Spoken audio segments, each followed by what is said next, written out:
Vamos a seguir conversando de lo que fue la ceremonia de esta mañana y sobre todo lo que se viene para adelante una vez recibido ya por el presidente y por todos los chilenos este borrador de nueva constitución. Vamos a conversar a esta hora con el ciudadano ex constituyente Benito Baranda.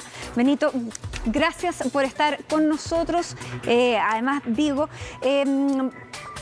tú estabas por Independientes por la nueva constitución. ¿Cómo estás?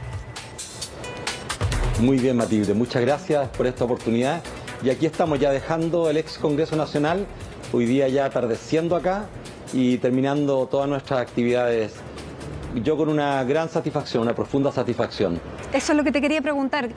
¿Con qué sensación te vas cuando hemos escuchado tantas cosas el día de hoy, pero repetitivamente que es una constitución que no une a los chilenos? ¿Cómo definirías tú lo que se entregó el día de hoy?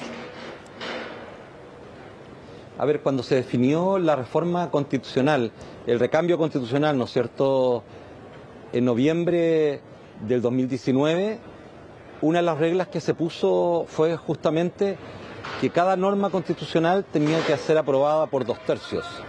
Y para ser aprobada por 2/3 dentro de la Convención se requería un acuerdo bastante amplio, de más de 103 constituyentes. La gran mayoría de las normas pasaron con más de 103 votos, 110 votos. De hecho, los capítulos, los 11 capítulos que tiene esta Constitución que fueron votados la semana pasada, luego de que los revisara Armonización, superaron todos los capítulos los 110 votos, llegando a 111, 117. Bueno, el índice, por supuesto, superó más, pero varios de los capítulos sobrepasaron los votos. Entonces, yo siempre la pregunta que me hago es, ¿qué es lo que se espera? Si lo que se esperaba acá era que este grupo de personas llegáramos a un acuerdo bien amplio para poder construir, bueno, ese acuerdo bien amplio era superar los 2/3, que ya es una cantidad de personas muy grande. Y para eso muchos de nosotros llegamos a trabajar. Nuestro grupo llegó a trabajar para eso. Las 13 personas que somos parte de Independientes No Neutrales, trabajamos para llegar a acuerdos. Y para llegar a acuerdos fue muy duro. ¿Hubo personas que no trabajaron para lograr esos acuerdos o que no trabajaron lo suficiente? Yo creo que hubo personas que a lo mejor esperaron que los invitaran a los acuerdos, esperaron, ¿no es cierto?, que nos acomodáramos a sus ideas, siendo ellos muy minoría, y lo que uno tenía que hacer, por supuesto, era discutir abiertamente las cosas y buscar el mejor camino donde encontrábamos mayor consenso. Y quiero poner un ejemplo. Un grupo de constituyentes, cuando comenzó la convención, un grupo de constituyentes de derecha presentó una carta diciendo que estaba disponible para conversar con los pueblos originarios, con los escaños reservados. La persona constituyente que leyó esa carta en el hemiciclo ese día, delante de todas y de todos nosotros, acto seguido, después de leer la carta, se retiró del hemiciclo para dar un punto de prensa. Y justamente en el tiempo que él estaba afuera, uno de los representantes de los pueblos originarios le respondió a ella que estaban disponibles para poder dialogar y todo. Si yo quiero efectivamente dialogar, bueno, no tengo por qué hacerlo con una carta ni públicamente. Lo puedo hacer acercándome a ellos y ellas para comenzar a dialogar, a encerrarme, ¿no es cierto?, como nos tocó a nosotros encerrarnos hasta muy tarde muchas veces para poder discutir y deliberar para llegar a acuerdos. Y eso, bueno, no ocurrió. Y si no ocurre, uno duda, ¿no es cierto?, que si verdaderamente la predisposición a dialogar era auténtica. Porque en el fondo ese grupo de personas no activó la búsqueda de ese diálogo. Se quedó esperando que los otros se acercaran. Si el diálogo lo plantea uno es el que se acerca a buscar la manera de llegar a acuerdos. Y Benito, ¿cómo definirías o a qué lo atribuirías el resultado que están dando las encuestas cuando se pregunta a las personas qué van a votar, qué creen, qué es lo que va a pasar cuando se les da la alternativa de aprobar sin apellidos, aprobar con cambios? Y solo el 11% de los encuestados, y es coincidente con otras encuestas, por eso te lo planteo así, dice que solo el 11% que aprobaría y está ganando el rechazo. Hay vientos en contra para los que promueven el apruebo. ¿Cómo ves tú que es este escenario? ¿Cuán remontable te parece que es ese resultado de encuestas? Bueno, yo creo, Matilde, que lo que nos impulsa a las personas que ya dejamos de ser constituyentes, que creemos que este es un buen proyecto de constitución para Chile, que va a permitir pegar un salto cualitativo hacia adelante en superación de la desigualdad y en echar abajo las barreras de la injusticia social que cargamos desde hace muchas décadas en Chile, es salir a hablar de las normas constitucionales. Yo llevo ya 3 meses haciéndolo con buenos resultados. El día viernes, de hecho, en la mañana estuve en el metro de Puente Alto bajo la lluvia y junto con Beatriz Sánchez se nos acabó todos los volantes y todas las guías porque las personas nos pedían información. Entonces tenemos que salir y trabajar con la comunidad para hablar de las normas que efectivamente están escritas en la Constitución y que las personas, a partir de la lectura de las normas, puedan evaluar si eso le parece correcto o no para la vida de todas las personas en Chile, pero que se piense en el bien mayor de Chile, no en el bien particular de cada uno de nosotros. No hay 19 millones de constituciones. Hay una constitución en la cual nos tenemos que poner de acuerdo pensando en el bien mayor. Y Benito, para eso yo me voy a dedicar estos 2 meses.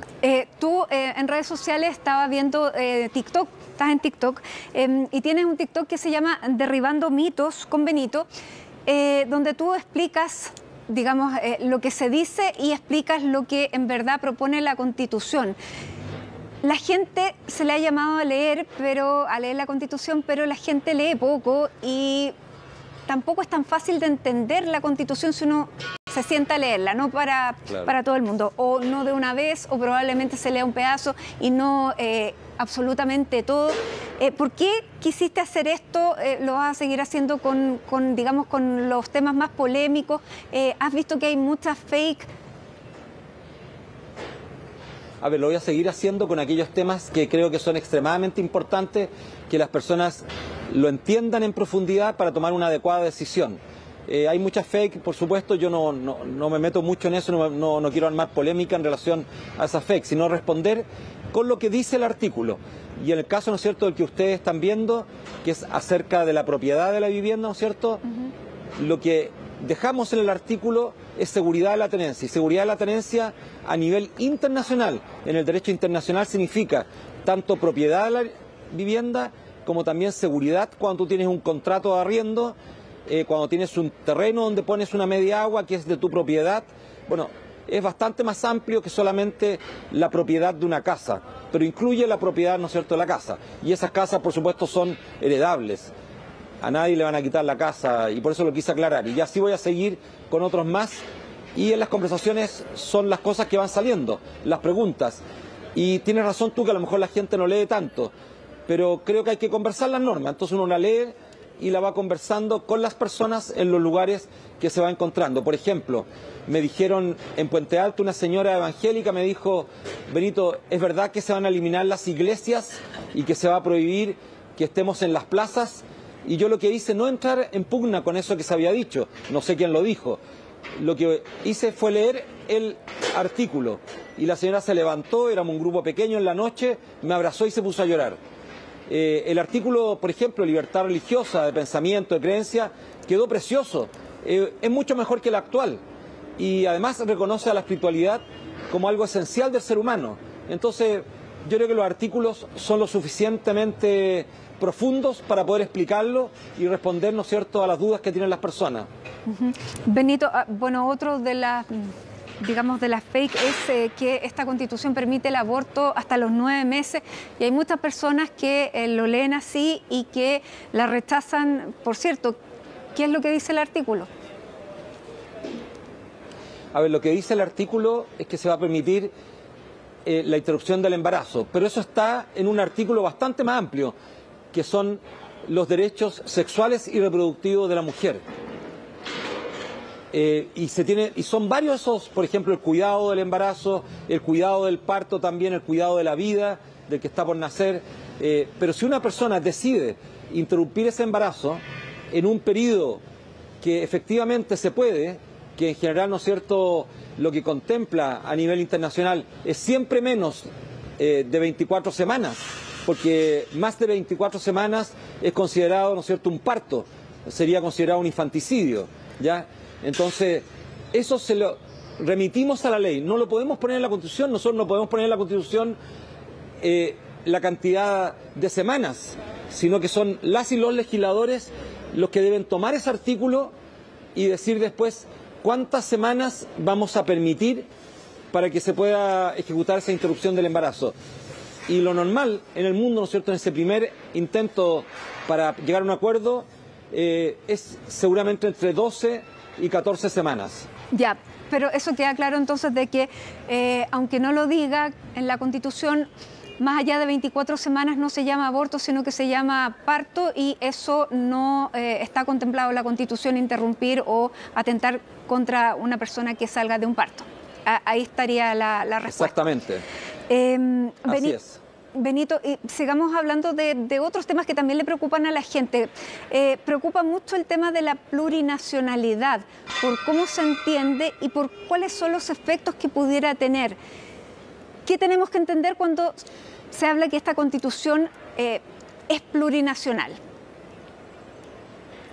Bueno, una Constitución plurinacional lo que hace es reconocer que dentro de un mismo territorio hay distintos pueblos y naciones, ¿ya? Y esos pueblos y naciones, en el caso nuestro, eran pueblos y naciones que estaban antes de la llegada de los españoles aquí a Chile, a este territorio, a esta tierra, ¿ya? Que son preexistentes esos pueblos. Y esos pueblos, ¿no es cierto?, se reconocen. Esto se trató de hacer durante muchas veces, ¿no es cierto?, muchos periodos parlamentarios, porque fue un compromiso en el retorno de la democracia que asumió el presidente Elwin ante los pueblos originarios. Pero como no se logró hacer, porque estaba el candado de los 2/3 en el Parlamento y no se lograban esos 2/3, se hizo una ley. Y la ley reconoce hoy día a esos pueblos. Y esos mismos pueblos hoy día pasan a ser reconocidos por la Constitución.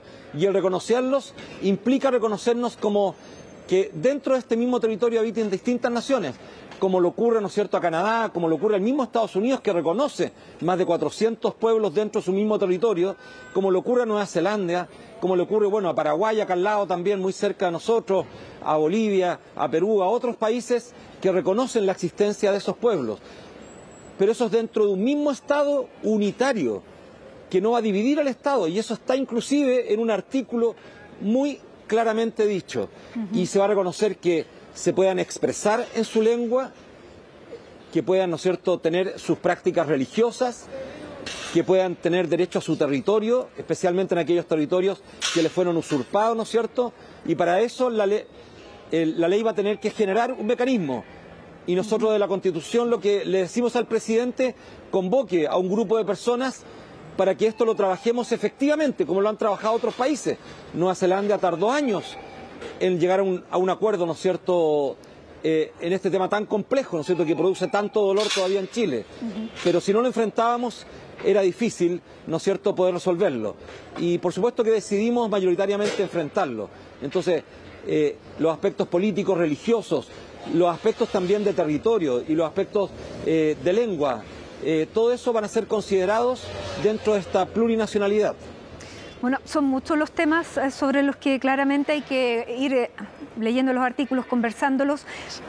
¿Cuál va a ser el trabajo tuyo como ex constituyente de aquí al próximo 4 de septiembre?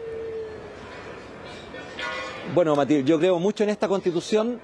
Llevo muchísimos años trabajando en lugares de alta exclusión social, abandono, marginalidad, y creo que esta es una oportunidad porque profundiza la democracia. Esta Constitución tiene un adecuado catálogo de derechos bien garantizados y además profundiza la regionalización y nos da una orientación muy importante, que es hacia que los impuestos tienen que ser de carácter progresivo para poder financiar esto que va a venir, ¿no es cierto?, de aquí en adelante en Chile.